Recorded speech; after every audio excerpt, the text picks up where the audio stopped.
भोजपुरी माटी के स्वाभिमान खातिर, अपन लोक कला के उत्थान खातिर, भोजपुरी भाषा के सम्मान खातिर, आवे वाला पीढ़ी के वरदान खातिर, आगे आई कदम बढ़ाई मिलजुल गाई, जवन गावे सोहर झूमर आपन साथी माई, पुरखा पुरनिया के धरोहर के बचाई।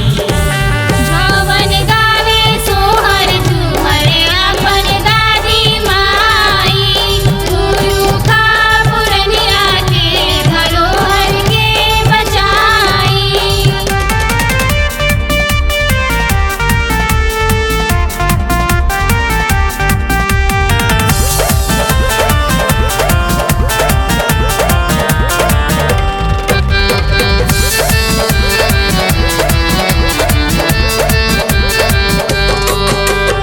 देश विदेश में बोलल जाला ई भोजपुरी भाषा, सुनला पोला गेला ऐसन जैसन मीठ बतासा।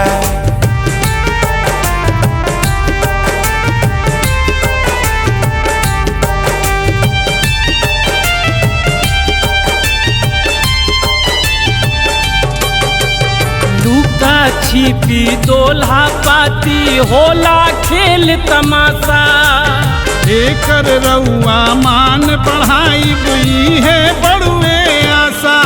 बाबूलाल सिंह के बखावज बदन के मान खातिर, आदि कवि गोरखनाथ महान खातिर, बाबू वीर कुंवर सिंह के बलिदान खातिर, मंगल पांडे के दिहल कुर्बान खातिर, आगे आई कदम बढ़ाई मिलजुल गाई, फिर वीर पुरुषन के गाथा गा के अलग जगाई, पुरखा पुरनिया के धरोहर के बचाई।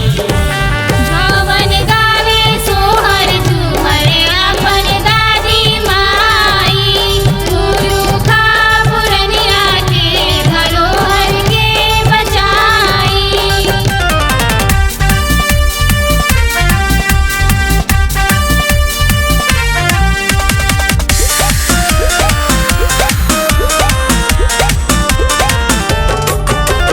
चित्रकला में सुघर लागे आपन कोहबर पिड़िया, रंग बिरंग के बनेला देखा दौरी मौनी ओड़िया।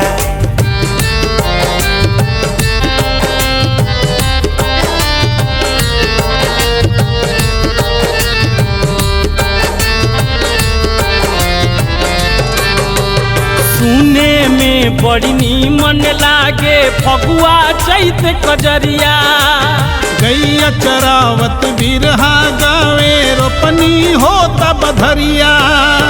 दास कबीर के निर्गुण के सम्मान खातिर, शिवनारायण के शिवनारायणी के रसपान खातिर, हनुमान